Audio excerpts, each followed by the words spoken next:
Art is the ultimate expression of chaos.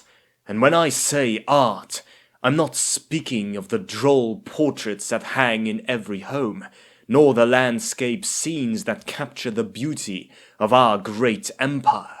No, I'm speaking of those pieces produced in the feverish imaginations of the mentally diseased, those men and women who capture the perverse landscapes of their nightmares. These are reflections of evil, of chaos in its truest form. That which does not exist in our world is of the realm of chaos, and to dabble in imagination is surely as damning as embracing the ruinous powers directly. From Gallo, a witch hunter of Beckhafen. A Grim Feast by Girardi del Vors is a magical item in the form of an unholy painting. A casual glance at it has no effect, though if studied, it has the ability to drive a person insane. If a subject examines the painting for 1 minute or more, the details of the work become clear, and they experience Del Vorse's rage as a result of their curiosity. The viewer risks slipping into a madness that lasts for nearly half a day, otherwise unable to control himself until he successfully butchers everyone in his immediate family. If the viewer is a worshipper of Khorne and succeeds in resisting its magic, he is rewarded with mutation. Over 5 centuries old, A Grim Feast is believed to be the final work of the famous Estalian painter Girardi del Vors. Throughout his career, he was famed for his portraits and landscapes, capturing the essence of Estalia's culture and society, while also presenting breathtaking visions of the land. Whilst talented, Del Vorse's style was not sophisticated enough to bring him acclaim from beyond his country.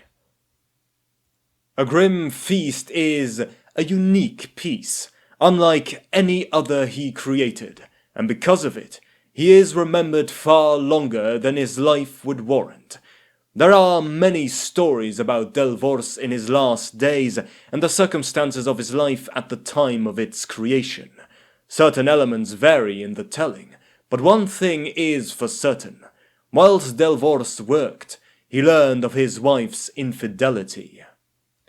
His son's memoirs describe Del Vors as a particularly devoted husband, which is reinforced by the sheer numbers of paintings he produced of his beloved.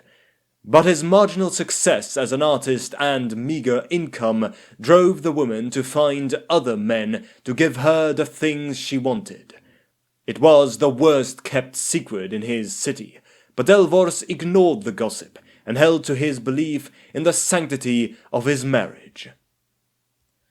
At one point in the last days of his career, he was called to the home of a noble, where he was presented with a lucrative commission to paint the entire family. Such a job would mean lifting his family out of want and into the lap of luxury they deserved. He rushed home a day earlier than expected and found his beloved in the arms of 2 men. It's said he went mad with shame and butchered the 3 lovers with his knife. In the throes of insanity, he used the blood and other fluids of his victims to create a painting like none had ever seen, channeling his rage, shame, and horror into every stroke. His only surviving son claimed it took his father 8 days to complete the painting, and somehow, through it all, the blood remained wet so he could work it into his art. This testimony is suspect, since the young man spent the next few years in an asylum where he eventually died after choking on his own tongue. But when Del Vors looked upon his creation, all anger fled his body, all the hate left, leaving him an empty shell.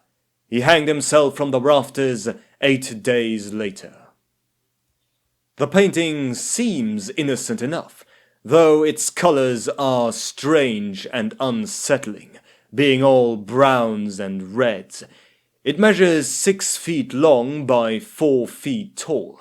It shows Delvorce's family gathered around a table, sharing a meal. But, on closer inspection, one can see each face is twisted by hate, and the fare is anything but normal, being human body parts. Beyond the scene and through the only window shown, Delvorce's painted a bloody battlefield full of capering demons tearing apart the nobility, though such detail can only be learned through careful study and the use of powerful lenses. The painting is incredibly lifelike and very unsettling, so few have had the resolve to study it too closely. Following Delvorce's suicide, the local authorities confiscated the painting as evidence for the crime, but it quickly disappeared from the vault. Over the centuries, there have been many owners, but it is never held for long. Everyone who comes into contact with this piece goes mad and butchers his family. Or so the legend goes. Its current whereabouts are unknown. The end.